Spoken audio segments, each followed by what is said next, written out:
Hiya, my name's Charlie and welcome to my channel. And today we've got the lovely Charles Heathcote, my lovely friend Charlie. Do you want to say hi, Charlie? Oh, hello everyone.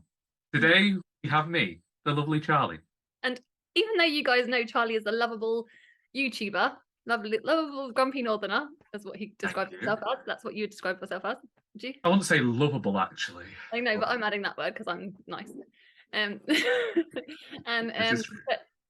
you're more than just booktube, aren't you, Charlie? What a lot of other people on here might not know is that you've written 5 books. You've got these 4 here, but this is just released your fourth Doris book, your 5th book in total. That's it. Yeah, that's precisely right. At the start of September, I released the final book in the Our Doris series, Royally Doris. As we can see in the background. Somewhere, yeah, it's somewhere around here. Correct. So today we're going to be interviewing you and asking you some questions to do with your writing and also like some other things. So yeah. Yes. Okay. So shall we make it without further ado? I'll make a start. Which books did you love as a child, Charlie? I didn't expect this question. I was actually a big fan of Dick King-Smith from like the ages of 5 to I think year 8 or 9 in year 4, and then I became very heavily invested in Jacqueline Wilson. I have talked about it before when in year 4 the teacher gave you the opportunity to pick any books off their shelf as opposed to having to pick them out of the school library, and the Bed and Breakfast Star was there, and I very much liked the cover because it was all bright colours, and so I took that out and read it. Then it was the story of Tracy Beaker, and then it was whichever I could find in the library. And I have revisited Jacqueline Wilson as an adult and found that I'm very happy to keep her in the past in this as a very big nostalgic thing that I loved as a child, because I found that I don't appreciate them as much now. But my brother bought me a copy of The Bed and Breakfast Star, and I read that every single weekend until the point that it fell apart. What about those books did you love so much? What engaged you? What was it about them? Do you remember? I think that it was the first time that I'd read first-person narrative and found that I enjoyed it, and it felt like the character was speaking to me and that I was being included in their story. And I also sympathized with the character of Elsa in that book because she has siblings who aren't full siblings as well, and they are a bit poorer, which is why they're living in the bed and breakfast. And yeah, I just found that I like the way that Jacqueline Wilson sometimes showed the more impoverished side of life, but also brought an element of humor into that. Yeah, so you relate to a lot of those elements, but yeah, love the and the humor sort of yeah. Although I will admit, one thing I have to admit, at the start of the Bed and Breakfast Star, there is a joke, and it wasn't until I was in my late teens that I got it. I love that. That's like a lot of things when you're a child, things go over your head, so that's fair enough. I'm sure that would be the same for a lot of us going back in childhood books. Some of the books, like, that's what I love. I love books that are written for children. Like I read middle grade books myself, and I love obviously as an adult you can get they put little extra things in for you. So I do. Yeah, I say that as well about certain middle grade books where I appreciate the nods to other things. Yeah. Sometimes you can see where things are going. I also like being able to see where things are going because it makes me feel smart. Yeah, I like that. I like that too. I definitely need that.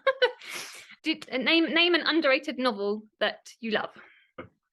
So it's Beyond Black by Hilary Mantel. I think that when people talk about Hilary Mantel, and we've seen it a lot since she died at the weekend, they talk about the Wolf Hall trilogy and they talk about historical fiction.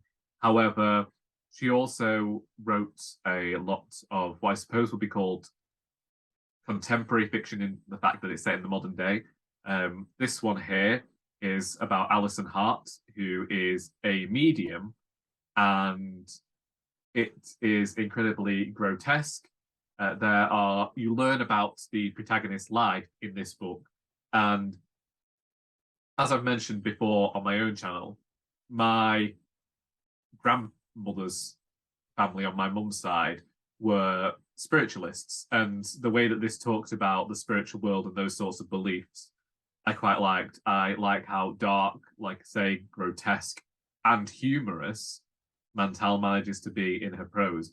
And I remember seeing a quote about this by her to do with why she usually includes spiritual elements in her books based on her upbringing.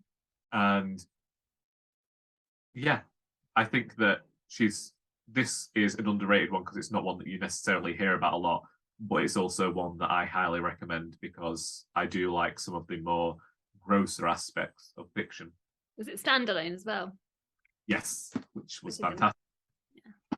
Well, that sounds good. It's very, very sad about Hilary Mantel. It's a big loss. It was, and it's representative of the fact that I always say, if I become fond of a writer, then it might not be a good thing for them, because I ordered 5 or so books by Larry McMurtry last year because I really liked Lonesome Dove. Whenever I ordered them, he died on the day they got delivered to me. Oh dear. So yeah, if I become fond of a writer, it's usually not a good thing for them. Oh bless. Well, those two are some of your favourite authors, obviously. Yes, definitely. I avoided Hilary Mantel for years because I didn't think that she was going to be for me. And I have only disliked 2 of the books that I read by her. And I still say they're worth reading simply on a craft level. I haven't ever read any. I think I want to head to her memoir. Someone said about the ghost. Is it ghost? Yeah, Giving Up the Ghost, which I have in a stack of books somewhere. Has any hugely popular novel that you've read left you feeling like you could do it better? I'm going to say it. I'm going to say The Thursday Murder Club by Richard Osman. 100%. I don't think that I am the only person that could do it better. I understand the adoration that these books have, but I think that the adoration comes from the fact that the author is a celebrity, and there is so much better in the cozy crime genre. And I think that people have avoided it because they believe that it's a certain type of fiction. And had this celebrity's name not been on it, then it wouldn't be so widely known. Whenever I talk about this book, I always mention the Minna Lindgren, I think they're called the Lavender Ladies Society, as a series title. But the first book is something like Death or Murder at Sunset Grove, and it's set in a retirement complex, and the residents become aware of certain shady goings on with the managers of this place. And it's about these elderly people investigating what's going on in the retirement home they live in. It's a trilogy of books and translated fiction, dark again, but humorous and shedding light on older people in a fashion that we don't necessarily get to see them. And books. Yeah. So. And also, you yourself have written a crime novel, which I'll put on screen. It's disappearing again. Here we go. An Heir to Murder. Heir to Murder, which is set in the same world as the Doris books, and you get to meet Alice in the chapter entitled Quinoa of Our Doris. But you don't have to have read Doris to have read An Heir to Murder. Which is perfect. If you could be mentored by a famous author, who would it be and why? So I would probably go for a writer as opposed to an author. Unfortunately, the first one's dead because it would be Victoria Wood. I have now read her biography and found out that she apparently planned to write a novel her entire life because she was a voracious reader. But a lot of the comedy and the way I write comes from Victoria Wood and the constant watching and rewatching of her work since I discovered Dinner Ladies 20 years ago. And the other writer would be Alan Bennett, who, when I was at uni, discovered Talking Heads and those monologues. And it was the Talking Heads monologues and the way in which they are written that inspired the writing style of Doris. Oh wow, that's interesting. Yeah. And both of those two had big parts in the Doris, inspirations for your Doris books. Yeah, they're the ones that come up every time. I say Roy Clark occasionally for the fact that I was writing about older characters. Yeah. And he said that when he went into writing Last of the Summer Wine, he'd been asked to write about older characters and didn't know how to do it, and then had this idea that he should write older characters behaving how he did as a young man. And Victoria Wood, in terms of the fact that she always wrote things to a specific rhythm and noticed the rhythm of a language. And I've spoken before about the fact that I've written scripts and I've had them performed and got quite annoyed when the actors, who I haven't had the opportunity to see beforehand, have read the script and they haven't performed it in the way in which I'd written it. Yeah.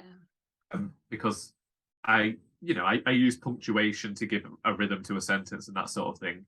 And I am very assured of how something's supposed to sound to give it to give it the best comedic outcome, really.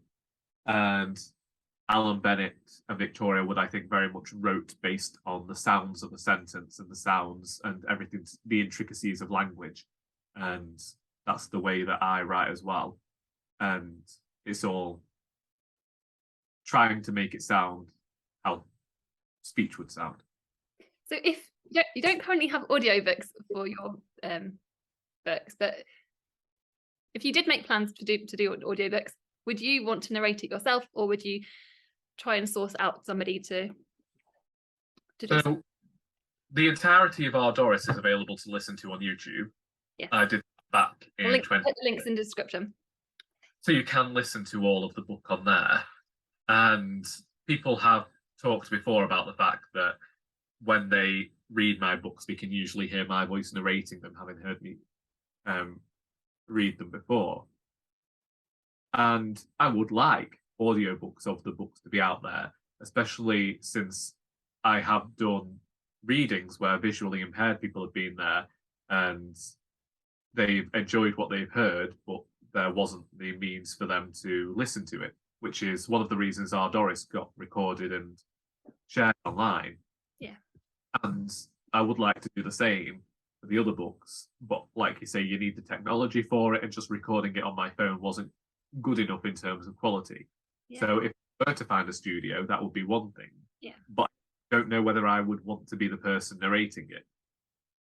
Yeah. Like if I could find like if I had the level of celebrity and and all of the money behind me that I could hire somebody who might be more fitting for the voice of Arold, then I would do so. It would have to be like someone from the north, surely, as well. That's obviously someone from the north. I think a full cast audiobook would also be quite nice, but these are pipe dreams for me. You know what? Putting stuff out there in the world, this is what you need to do. Like, we're verbalizing it, we're putting it out there. Yeah, but if I could, then yes, I would very much like for there to be an audiobook of these books. You mentioned before about how you pick a writer rather than an author, to sort of a famous writer rather than an author, sort of thing. So what's the main difference between a writer and an author? I don't know. I don't know, because when I first released Our Doris back in 2015, I mentioned to a friend about how I could call myself a published author now, and they said that I couldn't because I had only released the books independently. So technically, I was just a writer, and therefore, I don't know what the difference between writer and author is. For me, I've always thought author more in terms of books, Yeah. and because you can have script writers, poets, all these various different forms of writing. And this is why I think I put it as well at the start of my biography in the books, is calling myself a writer because I do work on radio plays and poetry alongside the novels, even though I don't necessarily have as much success with them. So I wouldn't know the difference myself, but for me, I'd say that to some people, an author is a traditionally published writer who has had some success, and a writer is anybody else who's working in the field. But I'd say you're 100% an author. You've got your books, you're an author, and like you said, an author and a writer. So, surprising things have you learnt whilst writing books?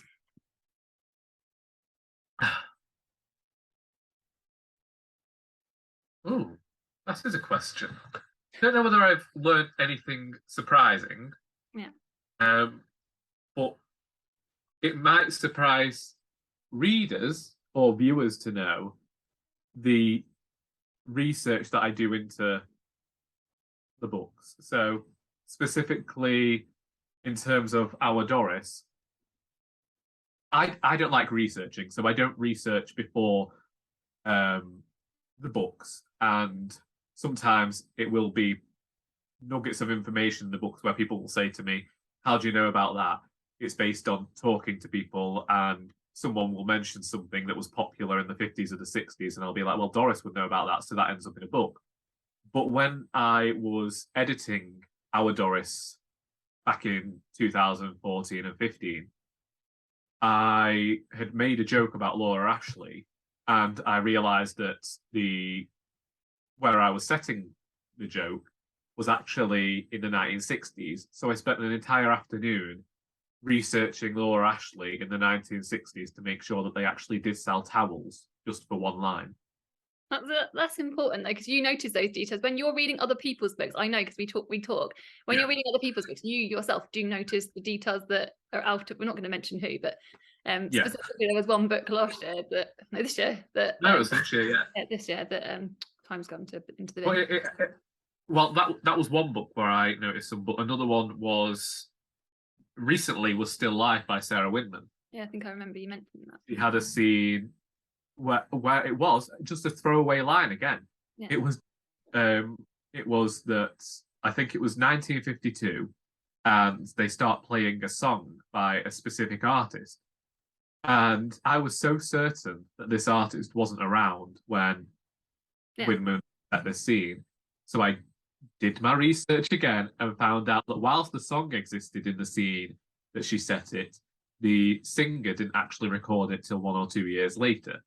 I know to other people that this isn't as important, but to me, the fundamental thing. It is, and like there have been cases where people have said to me before, and I'm lucky that I know some people who are the same age as Doris and Arold, and I get them to read the books as well before anybody else reads them, and they'll point out when I've made some historical inaccuracies. So in Royally Doris, it's just a throwaway line. I made a joke about Arold at school, and I mentioned a lesson, and the person reading it said to me they wouldn't have called it this in the year you said it. I was like, well, fine then. And so I went, and again, another afternoon spent researching the education in Northern England in the 1950s. That is research then. I found out something that I didn't know, and that ended up going in the book, because although it might seem seemingly insignificant to readers, and certainly readers of a certain age as well, they like that these things aren't being forgotten, and I like that I found them out and I get to include them in the book as well. No, they're important. I think those kinds of details, I think that can sort of bring it up a level to me anyway. Yeah. Okay. Does writing energize or exhaust you, or both? Both. Both. So, it's a mixture of things. So it's like physical exhaustion, and then there's just the general exhaustion from it. So the physical exhaustion comes from being a bit arthritic. So I write everything longhand first. Yeah. And so you can imagine that after a long stretch of writing everything longhand, your wrists start to ache, and that can cause some issues there. Yeah. But also, it's in terms of when I'm first starting a book, I've always called it like the 30,000 word mark. If I have to get to 30,000 words before I'm properly settled into a book, and before that, I could easily jump off and decide I'm going to something else because I get this sense of being unsure of anything. So there's this exhaustion there of trying to get through those 30,000 words. But there is also the point when I can see the finish line and end up. So it's the way it goes. So at the beginning of every writing project, you feel energized going into it. And that's what I say about the 30,000 word mark, because I'll usually energized for about 5,000 to 10,000 words and then decide everything's going wrong, change absolutely everything, and either do that or move on to a different project. I know that I edit as I go along, but I am nowhere near as bad as I used to be, where I would restart a project thousands of words into it. So much so that a friend sent me a laptop once. Mine was broken, and she'd set the screensaver to decide to change everything tens of thousands of words later because I was renowned for getting 30,000 words into a project, going back and rewriting the entire thing.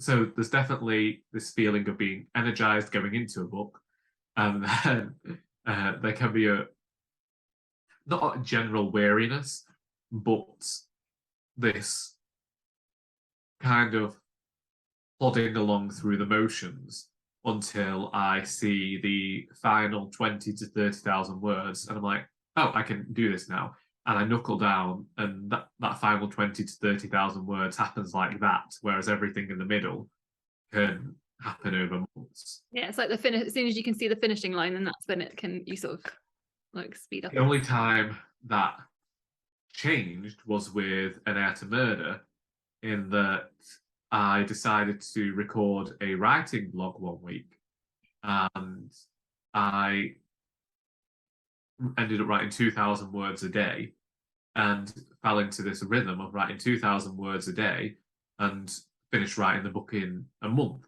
But I'd been working on it for about 6 months beforehand. Oh, okay. Yeah. That's interesting. Yeah. Was there any reason for that change then, like in your mindset then? I think that it was, I'd already got 30,000 words, so I'd got past that hurdle, and it's always a bit slow and meandering for me anyway, especially this one because I had no choice but to write it by hand. So I didn't have a computer. This is An Heir to Murder. And then writing every day and getting to what was further than the halfway point, because I knew that there were only going to be about 70,000 words in that book. I was just like, well, we may as well finish it now. And so I kept squirreling myself away with that book. Whereas in terms of Our Doris, because this was written for the majority of the time through lockdown and through everything going on with COVID, I knew that I wouldn't have anywhere to take this book. So it meant that I could take my time with it, and I wasn't necessarily thinking, well, I have to have this written to bring it out. It was very much written as something to do. And I'd always said, I just need 12 weeks to write this book, because I'd shown myself that I could write quickly. And in the end, ended up taking 20 months. But I think that taking that time over it actually improved it, because if I came to any stumbling blocks, I was leaving it for a while and then returning to it and having figured out the solution to that issue. Whereas before, I might have just skipped ahead and missed out anything. So you felt like you got like almost that benefited you in the lockdown, almost benefited the writing process. Would you say? Yeah, because it meant that I could think more about the book, and obviously, with this being the final book, you want to tie up any loose ends and make sure that it's the best it can be. So that your book baby. time spent. So you have got a lovely, gorgeous dog called Sally. For people that some of you, the people that watching this might or might not may or may not know. Have she or any other pet sort of got themselves involved in the writing process? And have you got any sort of funny stories relating to your writing and your animals around you? Are there any anecdotes about the dogs? Because you write physically, have they ever got hold of any have they the writing? No, we didn't think. So my previous dog, who died in 2020, he became very respectful of my books after a incident as a puppy in which he defecated on a book that I was reading. God. It was the 5th book in a popular children's fantasy series, if you must know. Oh, that's fine then. After that point, because of the telling off he got, he respected all my books and avoided them. In terms of writing, though, I can't think of any anecdotes in which they... I mean, Sally does have a fondness for pens, so I do have to hide my pens from her because... but there haven't really been any occasions where they have done anything to impede the writing in any way at all. There was, again, to go back to An Heir to Murder, there's something to do with a Jack Russell ornament, which was specifically because I owned a Jack Russell. And for a while in the cover creation of that, there was a picture of my dog on there because I couldn't find a Jack Russell ornament. But that's quite a cool little Easter egg. I'll ask about that in a second. There is a secret project that I've alluded to on Instagram this week that might be somewhat inspired by an event with my dog. This is Sally, but I'm keeping my cards very close to my chest on that project because it's very early stages, making voice notes into my phone about that one. So lighting for the viewers again to get little, Yeah, nobody has heard about this book.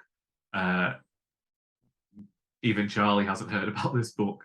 I haven't mentioned it to my mother. The only thing I've said so far to my sister is in reference to a notebook, and she asked why I hadn't written it yet.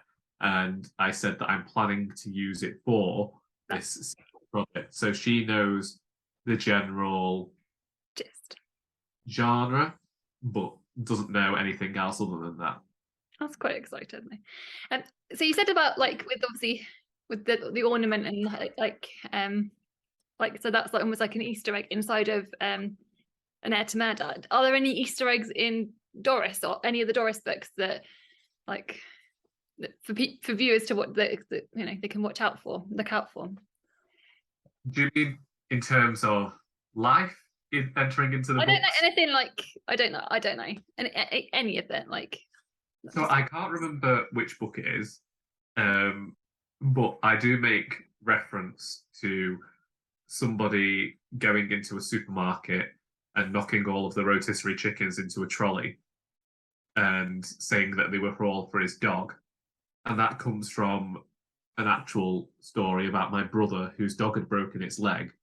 And he knew when Tesco reduced all of the rotisserie chickens and there was a line waiting for them. And he swept in front of the entire line and swept all of the rotisserie chickens into his trolley. And they were all smiling at him. And he responded, "I've got a sick dog at home." Oh. And the event in Indisputably Doris, there is a scene in which Derek O'Malley jumps into Arold's car as Arold is driving. Arold Doris's husband for those viewers. Yeah, and the narrator of the books. Yeah, no. Again, this was my brother who was driving home from work one day, was stopped, and a man jumped into his car and said, "You've got to help me, my life's in danger," and he'd never met him before. And he took him down and told him to go into somebody's house because obviously doors wide open, someone's trying to clamber into his vehicle, and that made it into Indisputably Doris. So they're where actual life events have ended up in the books. That's quite cool. But there are so many in there now that I've used as anecdotes or used to talk about other people that I forget until I read them myself that they're in there. They're just two that I know. People have to look out for those then. And does any of your family or the people like in your day-to-day life, do they ever mind? Do they, if they find anything, do they ever has anyone ever said anything to you about it? Oh, I've had instances where people have thought that I'm talking about them. So the main antagonist in the Doris series is called Janice. I've got a question about Janice later. Yeah. And this book, Our Doris, came out before I ever met this person called Janice. But when she read it, she honestly thought that I was writing about her. I'd never met her before I wrote the book, but she thought that I'd used her name for a villain. A bit awkward. Yeah, but yeah.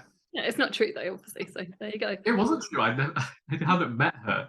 I reckon that's just psychic child. So yeah, that was that. That's the only time. People have got annoyed when they've thought that something was like Coronation Street before, and I said, well, I wasn't inspired by Coronation Street, so yeah. Let them get it. I upset a vegan once. I can cope. Maybe you can cope. Your dad is a farmer, and I know you've helped out like lots with the lambing and stuff like that. So would you ever consider using those experiences to would you write about anything like that? So currently all farming experiences are being written about for a poetry collection. I think I need this. Yeah, and I've been working on that for about 6 years now. And it's just a case of making sure that the poems that I put in the collection are all quality and that I'm proud of them. And also that I have enough to fill a collection, because I don't want to just compile them all together, thrust them into a book and say, here, have at it. I want it to be properly collated. And I'd also like to get more poems printed in journals and the like before I brought the book out. However, there is a cozy crime novel planned which relates to a sheepdog part of the shepherding. And to talk about an heir to murder again, there is mention of farming in there. And you also get mention of farmers in Our Doris and Indisputably Doris. And in Indisputably Doris in particular, later on in the Cozy Crime series, a farmer in that who might be seemingly insignificant might become more prominent in the resolution to one of the stories. So there you go. See, I've been planning this for over a decade. Exactly. It's such a decade worth of writing. It's like it's a decade's worth of planning. Just to planning I do before it gets written. Yeah. So my next question is, Alan Garner is obviously on the Booker shortlist at the moment, and he's like a fellow Macclesfieldian, is that right? Writer. And do you think what do you think there is about Northern writers that appeal so much to readers, and like what? And obviously, it feels like at the moment there's like a resurgence of like love for them. So, yeah, why do you think that is? I think that for certain people, the North is the only region that they know about. And because a lot of fiction is London-centric, whenever anything moves outside of that, readers automatically navigate towards it. For me, I prefer the Northern novels where there's a bit of light in there. And I've talked before about one of the things I dislike in fiction when it comes to fiction being set in the North is how so often it can end up being quite grim and dark. And I feel like a lot of the time there's an association of that. So when anything like Alan Garner comes along, where he's bringing magic into the setting, and a lot of the time is writing about children and fantasy. That's appealing because it not only gives you a sense of the region, but it's also perhaps folklore and mythology that we haven't heard about or had popularized before. So I think that that's what appeals to people in terms of the magical aspects of everything. Yeah. And yeah, I think that just getting away from London is very appealing to certain readers, especially readers abroad, because it gets them to see a different part of the UK than they used to. And your books sort of encapsulate that sort of northern spirit sort of perfectly, I think. So well, yeah, that was not only intentional, because I always wanted to write comedy, and I'd say it wasn't until Indisputably Doris that I recognised that I could have some more serious themes within the comedy.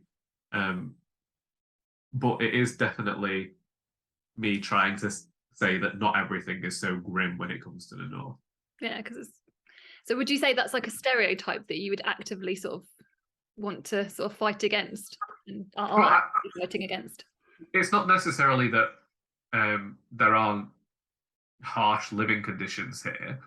it's not like there aren't sad stories up here. I just don't like the fact that they're the stories that everybody knows, where everything's really dark and depressive, and like Catherine Cookson, but even worse. And so yeah, I am actively trying to create stories that still can be serious and can still have these more somber moments. But for the most, your book especially now has that, doesn't it? Yeah, Royally Doris is very much got a lot more somber, sad moments in, but I still want to be a lot of joy in there. And so yeah, I would say that I am actively trying to create more light fiction when it comes to this. And break stereotypes. Definitely. Yeah. Tell us a bit about the premise of the first initial Our Doris book release, Charlie. So, Our Doris follows the character of Mrs. Doris Copeland as she enters a garden safari, and she's intent on being fifth house for reasons which are known within the novel. And the book is told from the perspective of her husband, Arold, who just has to kind of follow his wife's whims, because she is what I describe as an atomic housewife. She's very forthright, aggressive, acerbic, a little mean-spirited, but she's just so determined to be the best in her social class, which a friend once described as painfully middle class, and I stole. So Our Doris is a tale of her misadventures as she tries to achieve fifth house and is constantly maligned by Violet Grey, who is the head of the WI, and Janice Dooley of Little Street. Doris was obviously your first published book. How did you go about publishing it, and what was the process? So, to begin, I have to go back to 2011, when I joined the Macclesfield Creative Writing Group. And they have writing bursts at the start of each session where somebody gives you a theme and you have to write on that theme for 15 minutes. And one week it was gardening, and I have absolutely no knowledge of gardening at all. And so I sat there, and I'm about the 12-minute point with nothing written down. And this line came into my head, which was, Our Doris has developed an unhealthy obsession with slugs. And so this was a voice that I always avoided, because I knew it was there, but I always thought that this comedic, forthright northern voice was a bit too, it wasn't literary enough for what I thought people wanted. And so I read that and I got laughs. And then every time I got stuck, I would write something else related to Doris. So eventually people started saying, when are you going to write a book about Doris? Because then I was just known for writing young adult fantasy. And I was like, no, it's never going to happen. I just use it for this. And then a friend of mine released a book, another indie author, and she'd done it as each story in this collection took place in the same area, but over every month of the year. And I thought that would be a great format for Doris. So I created 12 stories And then I was like, some of these are too weak. So it became 10 stories to tell the tale of Our Doris. And I kept going back and forth over whether I'd self-publish it or not, because part of me wanted to self-publish it because I wanted to see what that journey would be like. And another part of me didn't want to because people really didn't like indie authors back when I was starting out. And there was still, like, Writing Magazine would constantly say that if you became a indie author, that cheapened you and it ruined your chances of ever being taken seriously as an author. So I kept saying no, I wasn't going to do it. And then in 2015, at the start of 2015, I'd got 5 of the stories written, so I was halfway there. And my friend Joy Winkler was she was going to be part of an author panel at a local library, and they wanted a male writer.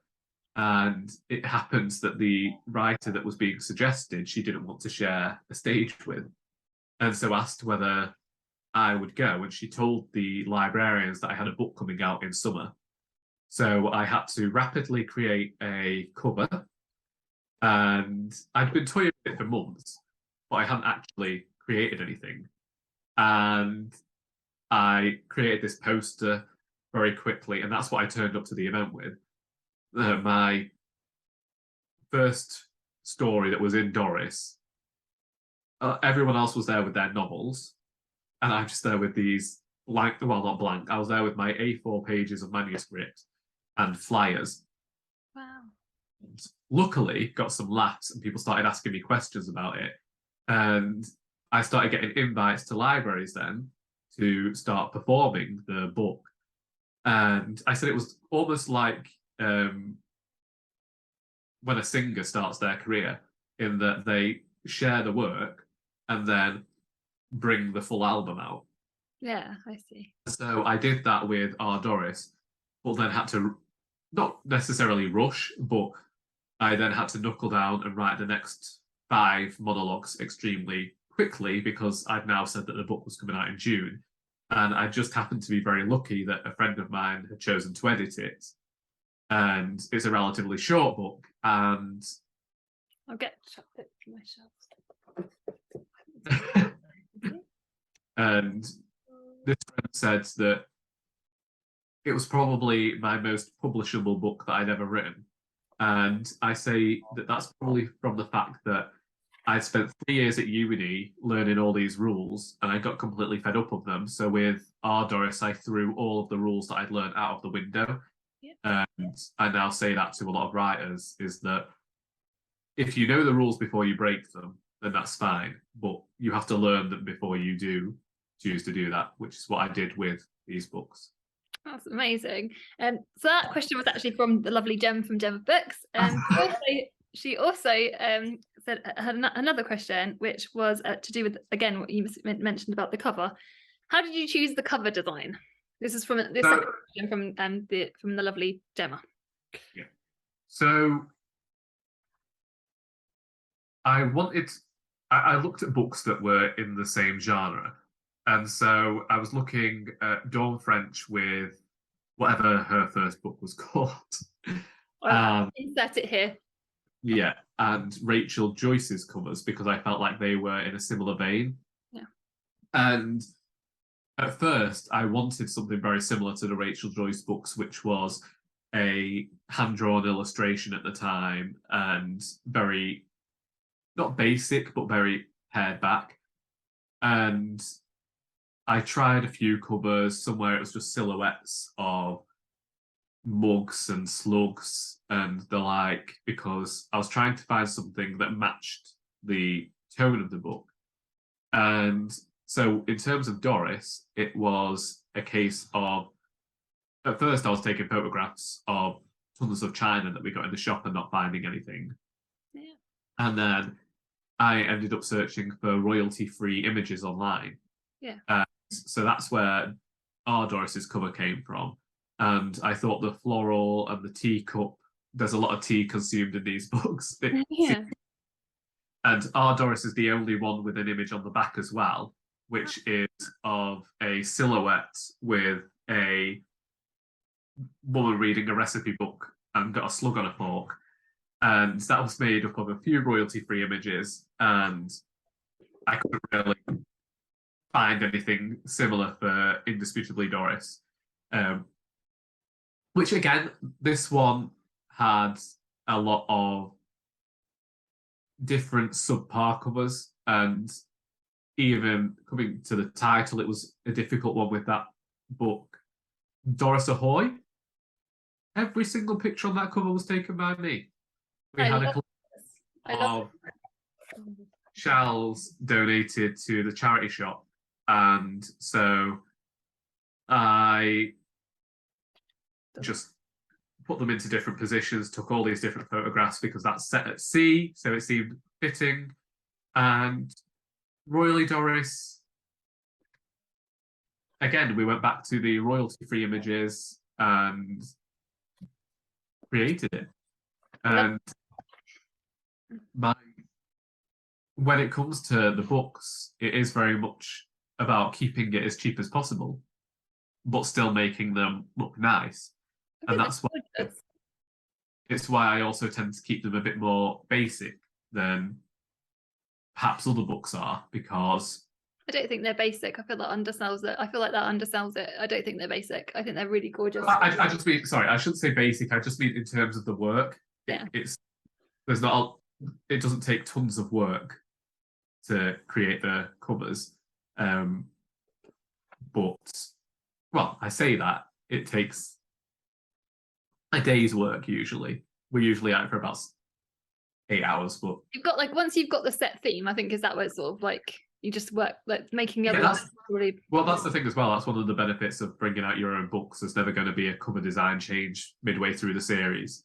Yeah, which is, I think that's better. So because there's a lot of cohesion between them. Obviously, like you said, you can see that between the designs and things. I think they're really lovely, striking covers. So well, that's very kind. Represent the books beautifully. So you mentioned Joy, who's part of your writers group, and those again, the viewers might not know, you're part of a writers group that you attend weekly. How does this help your process, and would you recommend it for new and sort of other writers, new and up and coming authors or writers? I definitely recommend it to other writers. Yeah. I think that you need to surround yourself with people who are writing things entirely different from you, and who will be visiting other places as well and getting their own knowledge about writing and what they've heard from other people, and you can usually help people out.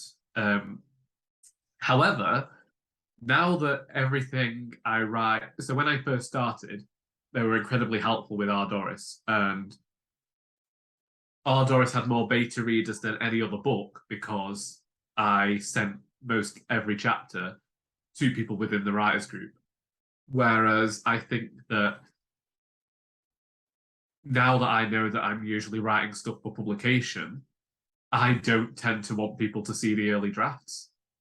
And so I now, when we share work every term, I'm usually a person who doesn't share anything because it's either not the best work, or people who've now enjoyed my books, I don't want them getting spoilers for the later books.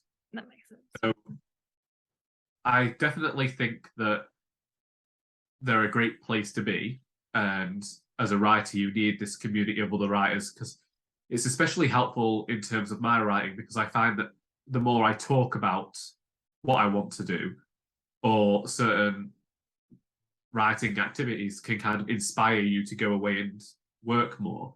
And so I'm glad that I have that back now that we're out of lockdown. But it is the double-edged sword scenario where they're very helpful in terms of improving craft and your style, but I also don't feel like I can share everything with them like I would have done in the past. We are currently on the BookTube platform, YouTube/BookTube. Do you ever do you consider yourself an author tuber as well then? No. And do you watch a lot of YouTube? The only author tubers that I tend to follow are people who are also booktubers, and that's how I found them, through their book channels. So like Dane of Dane Reed, or is it Dane Cobain now? Anyway, Dane and Emma of Emma Rose and Books, I found simply because we were all booktubers, and it just happened that we're all writers as well. So I tend to follow a lot of booktubers who also write books as opposed to author tubers. And this is not because I avoid AuthorTube, but I don't do the kinds of videos that AuthorTubers do. And I didn't start on YouTube with the intention of selling books. I joined BookTube and YouTube because I'd wanted to do it for years and I hadn't had the confidence. And I was like, well, you've just released a book into the world. You've had the confidence to do that on your own. You can go and create videos, which is exactly what I did. And so I think that I'm not saying every author tuber is on YouTube trying to sell their books. Yeah. But I on BookTube because you've got a genuine passion for your book, like for reading. Yeah, for reading and talking about the books. I just, it's one of those things where I kind of keep the two apart. I know I talk about my books on my channel, and I do mention when they get released and like this now, but I'm not generally out there giving writing advice and giving tips or giving writing sprints or any of the things that make up an author tuber. Speaking of tips, have you got any tips for any for up and coming authors / writers? Have you got what tips, advice? What would you knowledge would you want to impart? So, one is the one that I said about before, which is just to know the rules before you break them, and I am very. I'd say don't try and write something because it's popular at the moment, which is a big thing that everyone always talks about. Write about what gives you passion. So don't be thinking, oh, is there a market for this? Is there an audience for this? Just write it. Write the thing, get it done, get it to the best of its craft, and then go out there. And if you want to go down the publication route, then try finding a publisher, try finding an agent, try all of that. But unless you're passionate about what you're doing, nobody's gonna want it anyway. And that I know tons of writers who don't want to see their work in publication. They just like writing for the sake of having that work there. And there are plenty of people I know who've written novels, who've written poetry, and it's for them. It's for nobody else's use. It's for nobody else to see. It just makes them feel about a certain type of way. You can see the passion in their writing. And I know writers who come to the group who write extremely surreal, absurd things that would probably never get published, and they have no want for them to get published. It's just an exercise in creativity for them, and it's just something they love doing. So that's what I'd say is you've got to be passionate about it, you've got to love it, and don't try to be something that you can't be. That's a good tips. And passion is a good thing. You need to have that. That's the spark. You mentioned briefly about the planning of your books. How do you go about plotting your books as well? So it's different for every single project. So in terms of the Doris books, I would write a line for what I wanted to happen in each story. And then when I got to that story, I'd expand upon it. And if I got myself stuck into some sort of rut, I would say, right, this needs to happen, then this needs to happen, then this needs to happen to get through that scene. When it came to An Heir to Murder, because it's a crime novel, and obviously you've got to have clues and red herrings and the like, that was very succinctly plotted about 18 months before I even started work on the book. And as I say, I also know what's going to happen further down the line because there's a plot point that's going to cover all of the first 5 books. And then I've currently got 3 books that are being planned. So This is for the Air to Murder series. no, this is just You're 3 not. books. Yeah. One of which is for the Alice Valentine series. Which is And with that, I don't have it every single scene or moment mapped out, but I do know everything that happens within the book and when certain plot points happen. But in terms of the Valentine and Featherstone series, what happens is I tend to have a lot of walks, and on those walks, whilst Sally's gadding about doing what she's doing, I'm there trying to figure out and have conversations with myself over who people are and working out plot points in my mind before I set them down to paper. Another book that is the secret project that I'm not really telling anyone about at the moment because it's so new. The idea came to me again on a walk, and I don't tend to take my phone out on walks. I have this rule about not having, I want to kind of experience it unless I'm recording something for a vlog. I don't like to have my phone there. But I did take my phone out to make a few notes whilst walking around the forest a few weeks ago about this secret book. And that's all these disparate pieces that will eventually get planned and plotted into something. And then the charity shop book is each chapter is now planned as to what's going to happen in that book, including twists and pieces of dialogue. And before I start any book, that seems to be what happens, is that I will write a lot of dialogue between characters to figure out what their voices are and who they are in relation to each other.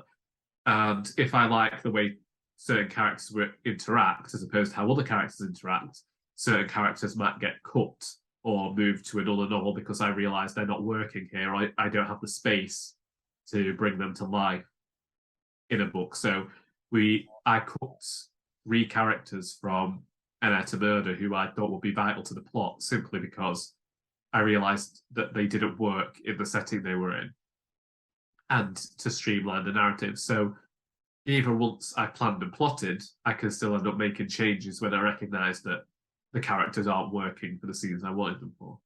Could you then, with those characters, potentially ever appear in other books, potentially? So in terms of An Air to Murder, one of the characters is definitely going to turn up and become more important as the series progresses. But I realised that all the introductions that were happening in the first book, it would dampen the impact of this one character's inclusion. I see. That's fair enough. So on to going a bit more into Our Doris again.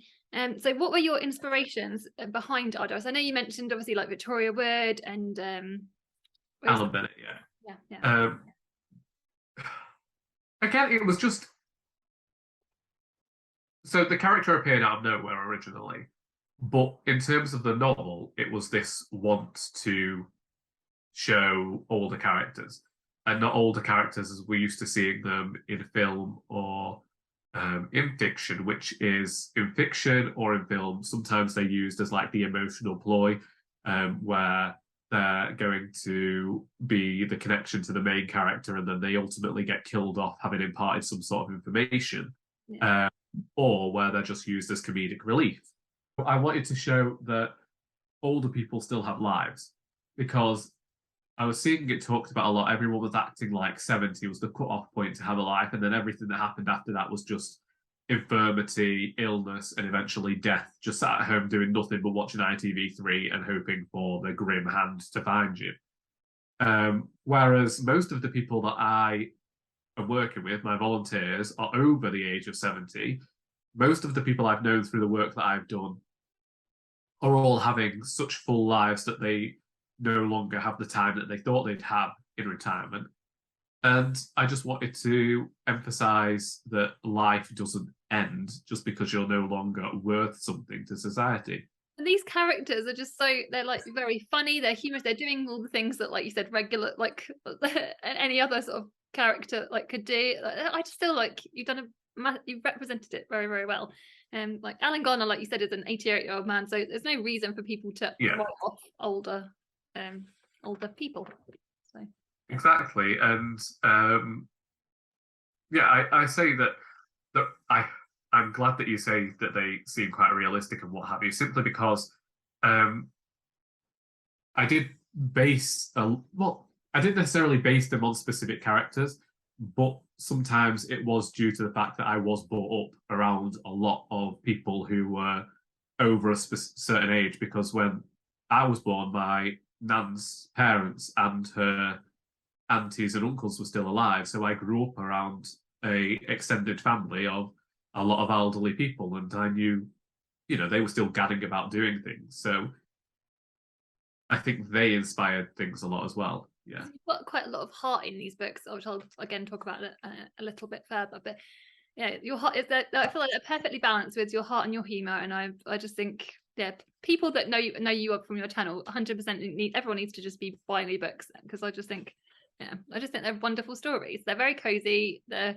really good reads. So yeah, and your latest one is my favorite, obviously. And I'm not just That's saying very that; kind it of you to genuinely is. say. It is my favorite, genuinely. They're all Thank they're you. lovely. I always sort of like yeah, but yeah. I think that everyone needs to pick up the Our Doris books. Our Doris has a rival in the form of Janice Dooley. Did you always know that how their relationship would end? That was the question I wanted to ask. Ah, right, yes, because there are some revelations in Royally Doris. Uh, I didn't always know how their relationship would end. In fact, there's another major event that happens in Royally Doris that I originally had for Janice Dooley. And I it it was really for myself more than anything else to explore the relationship between the two of them and the things that go on between them in Royally Doris. It came from a point of I didn't necessarily like being in my late 20s, looking back on who I was in my early 20s.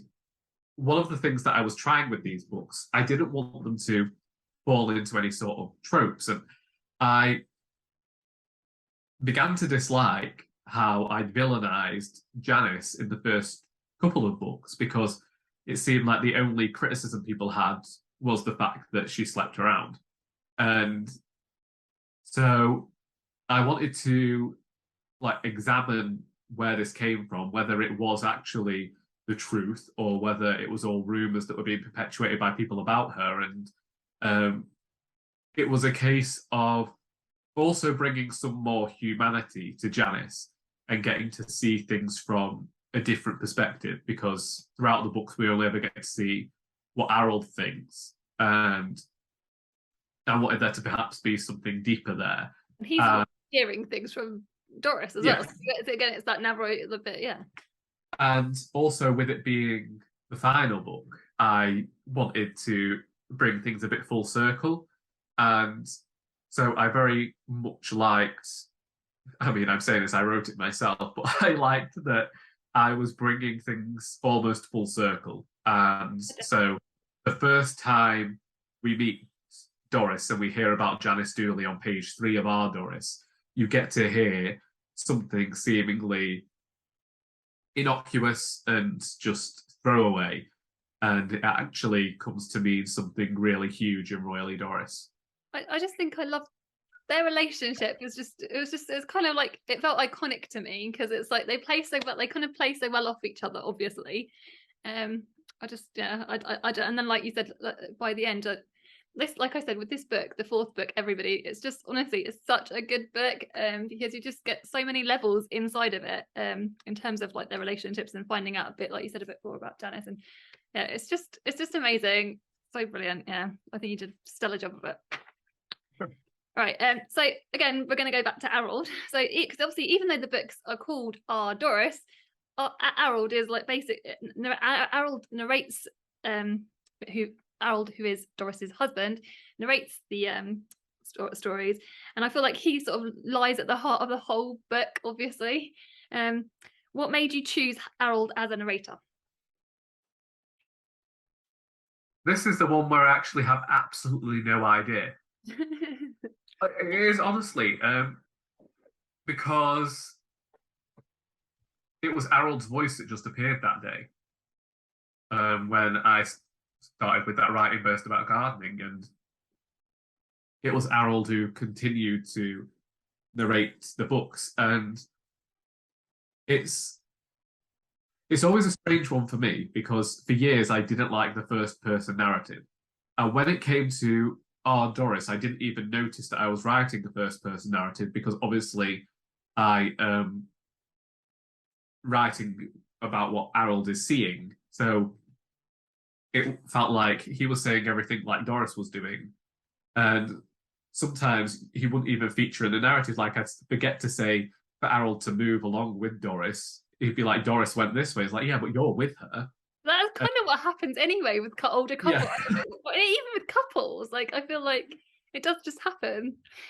So Arold he just appeared, and it's like I didn't even think to give him like any life or any agency, and then that's where the tale of school reunion came about in Our Doris, and that was one of the actual later stories that I wrote, even though it's quite early on in the book. And it was simply because I needed to figure out who Arold was without Doris, and I don't think that there is any Arold without Doris, and I think that that's something that you get throughout the series. But I don't know where he came from. I think that he was just an amalgamation of a lot of husbands that I've heard talk over the years, and also I don't think, regardless of what people say, I could necessarily inhabit Doris in the same way. And I also think that in comedy, you always have the straight man. You always have the person who is the reader's or the viewer's way into the world. And so you need someone a bit more normal. And I think that that's where Arold also came in. I feel like he does remind me of so many of like my even like older relatives that I've had, like and like you. I know you said like who is he without Doris, but like I've been in a relationship. I'm married, been in a relationship for like 23 years, and I feel like you get like to that point anyway, like anyway, because it's like in any kind of relationship, any actually. But yeah, you kind of your identities are so ingrained with each other. So I feel like Errol does have his own identity. He's very, like I said, he's such an he's a brilliant. I'll talk about him a bit more later, another question. But yeah, I love Harold. I think you did a stellar job of Harold. He's just so soft. He's sort of almost like not the antithesis of Doris, but he's sort of. And was that important to you to have him to be so different? Well, I just wanted him to be the type of person who just ended up stuck in situations who, he had to go along with it because it was his wife. Like when Alf gets him into stupid situations as well, it's because, well, he has to go along with it because that's his best friend. They've known each other since they were toddlers. And so throughout the series, I did get this question as to examining Harold and Doris's relationship because I had to figure out why Harold would stay with Doris when she is exactly like she is.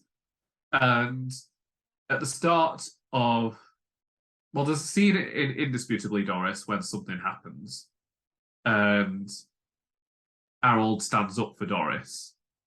And I think that for me was a very telling point in terms of their relationship. And at the start of Royally Doris, I got to chatting to Joy because I was saying I'm finding it difficult because Harold seems different here. He seems a lot angrier. And it was only when I realised, well, of course he's angrier. He's angry because of what's gone on to Doris, what's happened with Doris since book 2. So he has perhaps become a bit more protective than he was before in Royally Doris at the beginning. So I noticed it's going to change. And I think that I gave the answer that I was looking for at the end of Royally Doris. So I should probably say that for me, the entirety of writing all 4 books became about figuring out why Doris and Harold were still together. And I finally found that at the end of this book. And you 100% like I'm going to get again. Another one of my questions is to do. I'll say in a second. Yeah, you can see that so much in book 4. There's so much tenderness. Again, I'll say that in a second. Okay. Yeah. So yeah. Doris and Harold are very different from each other, but you can really see the love and the tenderness between them, especially, like I said, in this book 4, surrounding the grief elements, which is, again, something I want to talk to you about. So how did So how did you go about writing those those scenes, and sort of, yeah, you So talked a bit about that. specifically to talk about the grief here. Also, like you said, how it shapes, like, 'cause in those grief moments, you can really see the relationship of Doris and Arold. It's just so gorgeous. It's so gorgeous. You made me cry. Yes, I was wary with those chapters. So grief is one of those things I always talk about. For me, when it comes to reading fiction, if there's going to be death or there's going to be grief, I'm interested in reading it to see whether it's written well. And the Annetta murder discusses grief as well. But in terms of Royally Doris, I for whatever reason, I knew that I wanted to examine grief more seriously in this book. And I think that it's something that I've experienced a lot throughout my life, and that I never really discussed it as much as I wanted to. So I know that I was talking to you when I wrote those scenes, and obviously nobody else was reading the book, so nobody else could figure out why I was having an emotional toll taken out of me. But it was because I was putting every single facet of grief that I'd ever experienced into those pages. And in particular, there's a scene where Doris decides that she's just can't be doing with anything. And that came about because there are not necessarily, like, everyone talks about the stages of grief and doesn't really recognize that they're not stages that will happen like one after the other and you're going to go through them sequentially.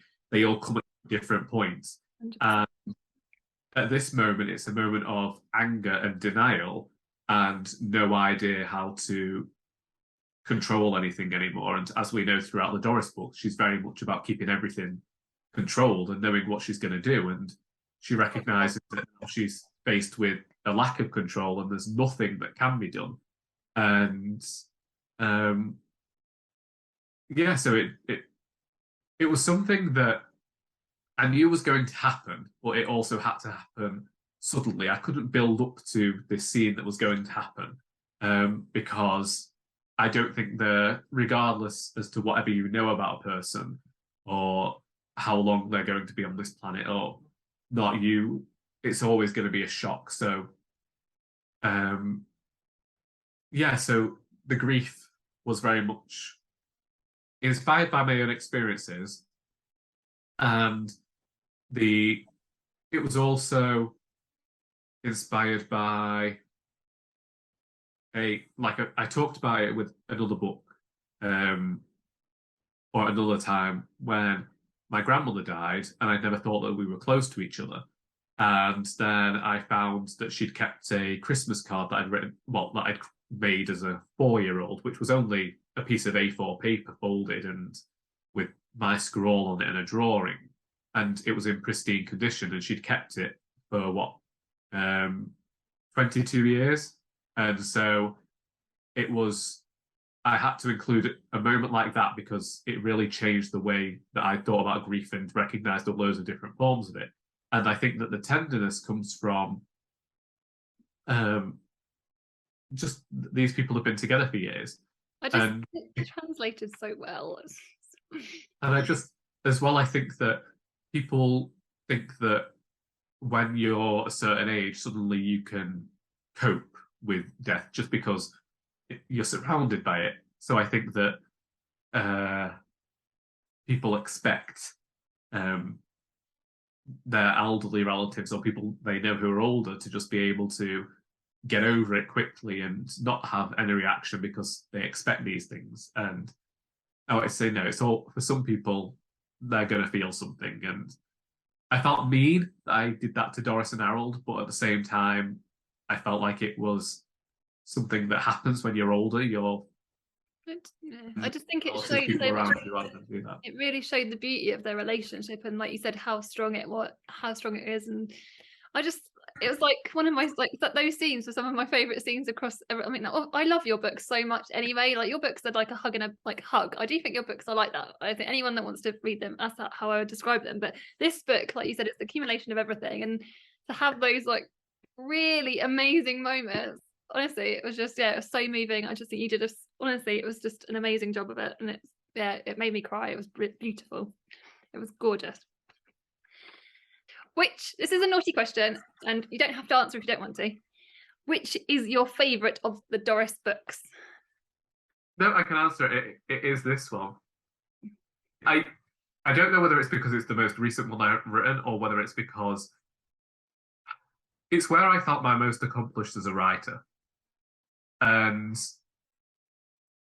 there were tons of difficulties writing this book, in terms of getting the tone right, worrying about certain aspects of the book that are perhaps more serious, the fact that it's so long, the fact that I didn't have any chapter headings. This is the one where the first part is the most editing and restructuring I've ever done on a book before, and it is the one that took it out of me most emotionally, the most in terms of writing as well.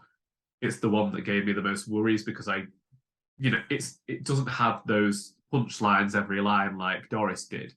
And when I think about having to perform this, there's no like scene that sticks in my head where I'm like, right, well, we can read this, and this and get the most response, because I did really work hard to make this one more of a narrative and more of a novel. So it is royally Doris. But there's still a soft spot in my heart for Indisputably Doris, because I feel like that one got a bit maligned by people when it came out. Oh. Our Doris was a success. I sold tons of copies of that, and people are still regularly kind about that book and get in touch with me about it. Doris can stand on her own and do stuff, but Indisputably Doris didn't get the same reaction, and I feel sorry for it. Such a gorgeous book. It's still such a gorgeous book. So everyone needs to like the whole all of this series. And you mentioned like you said about the heartbreak in it. So because I still feel like was it important to you that you still balance the humor out in, because like I know we've mentioned the grief, and it is a hard hit, but it still is a balance, I would say. It was definitely important for me to do that. And one thing I did, and it might seem silly, I went and re-watched the episode of Last of the Summer Wine where Compo dies. Oh. And there is a part of that every single time, like, I'm not a crier, but it's one of those where it's like very emotional to me to watch. And I just sat there and I had to watch and see how they did it. And that is why we end up with a subplot and a storyline that turns up in that part of the book. Because I was like, it's still got to have that humour. And this is one way to get that humour across. And it was also something that I wanted, because I've talked about my Auntie Hilda's death before, and she died in 2007. And everything that went on surrounding her funeral and what have you, I just laughed the entire time. It sounds awful, because it seemed like you didn't particularly care for the relative, even though you did. But there were just so many humorous moments at her funeral, and so many moments where I was like, she would have loved this, in terms of laughing and just seeing the fun of it all and the stupidity and the hilarity in the situation, that I had to have moments like that in these scenes of Royally Doris. Whether they were slapstick or not or whatever, I needed humour to be there as well. Also for myself to be able to get through writing those scenes. If you could meet one of your characters in real life, who would you pick and why? And this is from any of the books? From any of your books. I mean, character-wise, I wouldn't like to say Arold because he's a bit like me. Alf might get me into some sticky situations. Edith. Oh, that's a good answer. Yeah, she's on the periphery. She's not too snobby. She's got her feet on the ground, and she also volunteers at a charity shop. So can't go wrong with her. Yeah. I'd pick Arold, I think. I like Harold. Well, I know you said that that's you. So when I meet you, that'll be my real life experience. It's become the thing now. Like, where does Arold end and Charlie begin? That's the sort of thing. Who knows? Who knows? If you could write a spin-off of any of your characters from the Doris books, who would you pick and why? Well, technically, An Heir to Murder is a spin-off because of the character. However, many years ago, and I don't know whether it'll happen, it is referenced at the start of Royally Doris. I planned a book entitled Alf and Edith, in which they went on a holiday together. Oh. It was all about the misadventures that happened there. So Alf was going to have forgotten their anniversary and very quickly booked a coach trip. And because I wanted to write about Whitby, because it's one of my favourite places, I have them set off on a coach trip to Whitby and have, all of the different misadventures that happened there. And it was just going to be like a one-off special. That was all it was going to be. It was just those two reconnecting with one another in Whitby, Alf getting up to mischief, and probably a little sprinkling of crime in there, but just because it's who Alf is. Yeah, that's so cool. I love that. That would be cool. Yeah. You said about like loving places where you loved obviously the place with Whitby. I know how much you love Italy. So could there be a future book set in Italy? Could this be a story? I'd have to go back. I would have to return to Italy and decide, because whilst I'm learning Italian,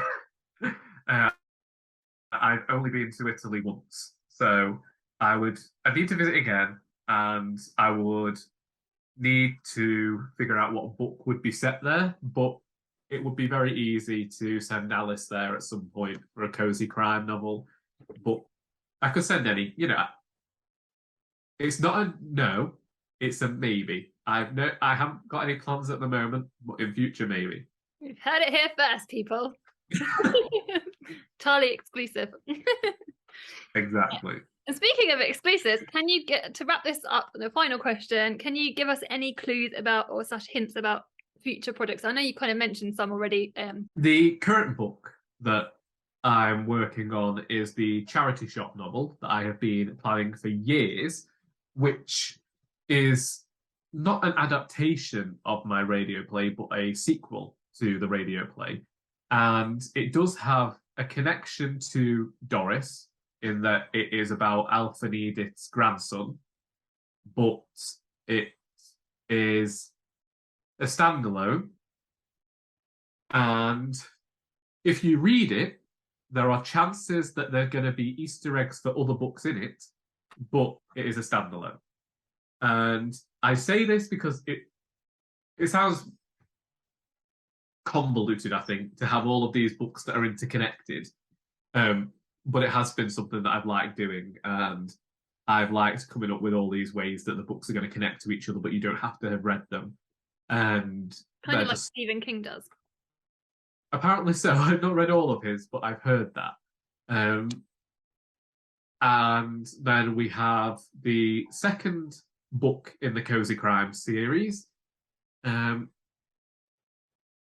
of me wants to reveal the title, but part of me thinks it might be best to keep that to my chest. So I'll save that for future, but it does have a title. It has a cover. And the first chapter has been read by my mother, who it was originally based on something that had happened to my sister, and my mum said the same thing had happened to her. So apparently, universal. And then the third thing that I'm working on is this secret project that is just going to happen on the sidelines, maybe. It'll happen, but it might not mean anything.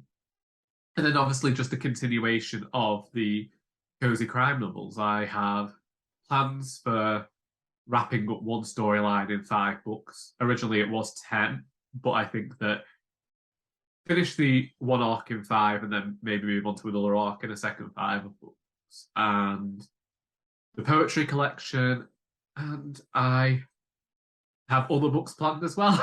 Always is like an ongoing thing, is it? Obviously, as I have, because I always think that I'm going to be able to write quicker than I can. So I'd hope that Our Doris will, have been out like 5 years ago, and I'd be on to finishing the 5th Alice Valentine book by now, and have all these novellas out. But it didn't happen. And as well, sometimes I will cover something in another book and think, well, I don't need to write that book now. So projects get scrapped because I realise that I've already covered the themes and ideas that I wanted to talk about. But the main things at the moment are definitely the charity shop book and the second Alice Valentine. Which are very, very exciting. So I will put the links, obviously, as I probably should have said at the beginning, all the links to be able to order all of your books are going to be in the description, and I'll put your channel links in the description. I'm sure everyone that watches my channel would already follow you anyway by this point. It would be very kind. If they're not, they're stupid. I'll say it. I can say it. Yeah. But yeah. So yeah, thank you for joining, coming along and having an Arnetta. Yes, and yes. Well, thank you for having me. And can I just say one thing? Well, two things. Yes. There's two things. One, if you do happen to read my books, then please do review them online, whether you like them or not. Goodreads, the hell site you don't like to talk about, Storygraph, all of those. It really does help me as a writer. And as I say, whether you like them or not, I don't mind. I've got very thick skin, calluses almost. And also, thank you to Charlie for having me. And please, once again, do sympathise with Charlie in this moment, for we have been talking for 3.5 hours, so she has a lot of footage to get through. We'll make it through. I'll make it through. It'll be fine. Yeah. So I'll chat to you soon. I'm going to end the video.